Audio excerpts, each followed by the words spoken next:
Recorded Books presents 21st Century Monetary Policy, The Federal Reserve from the Great Inflation to COVID-19, by Ben S. Bernanke, narrated by me, George Waddell. Introduction. On January 29, 2020, Jay Powell strode briskly to the podium to begin the first press conference of his third year as chair of the Federal Reserve. He flipped open a white binder, looked up briefly to welcome the assembled reporters, and then looked down to read his prepared statement. His demeanor was low-key, almost somber, but his message was upbeat. The U.S. economy had entered the 11th year of a record-long expansion. Unemployment remained at a half-century low, and people in lower-paying jobs were seeing wage gains after years of stagnation. The trade tensions that had roiled financial markets for the past 2 years had diminished, and global growth seemed to be stabilizing. In passing, he noted uncertainties affecting the economic outlook, quote, including those posed by the new coronavirus, end of quote. A follow-up question on the virus from Donna Borak of CNN did not come until 21 minutes into the 54-minute press conference. At that point, only a few cases had been reported outside China. The virus, Powell cautiously acknowledged, was a very serious issue that could cause some disruption to activity in China and possibly globally.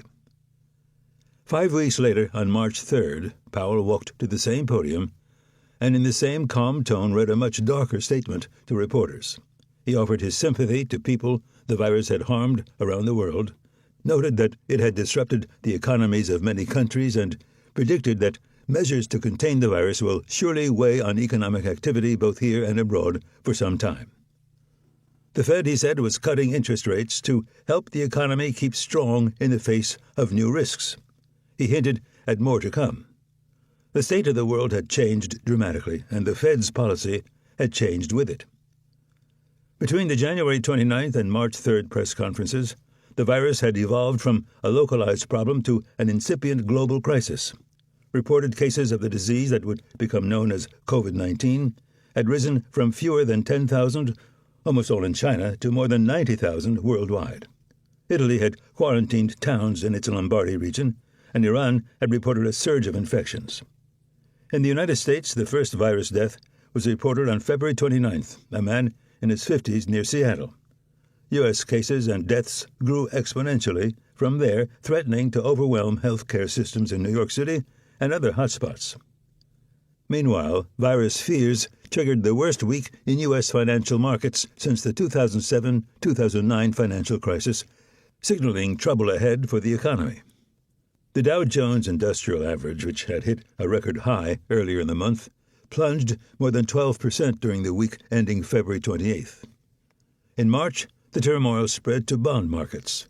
Sellers of even ultra-safe U.S. Treasury securities had difficulty finding buyers, who showed little interest in holding anything other than cash.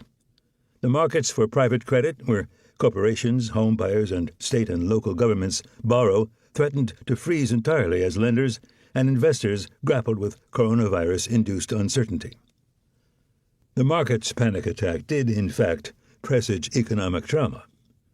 With businesses and schools closing, either voluntarily or under lockdowns imposed by local governments, economic activity contracted at an unprecedented rate. In February 2020, following a long recovery from the Great Recession, only 3.5% of the labor force was unemployed. 2 months later, in April, the official unemployment rate stood at 14.8%, a shocking increase that likely understated the damage to the labor market. More than 20 million jobs were lost in April, by far the largest drop recorded since the data series began in 1939. The Business Cycle Dating Committee of the National Bureau of Economic Research, the arbiter of the timing of recessions and expansions, would later date the start of the pandemic recession to February. Having served as Fed chair during the 2007-2009 global financial crisis, To keep listening to this audiobook, I've left you a link in the description so you can do it at no cost thanks to Audible's 30-day free trial.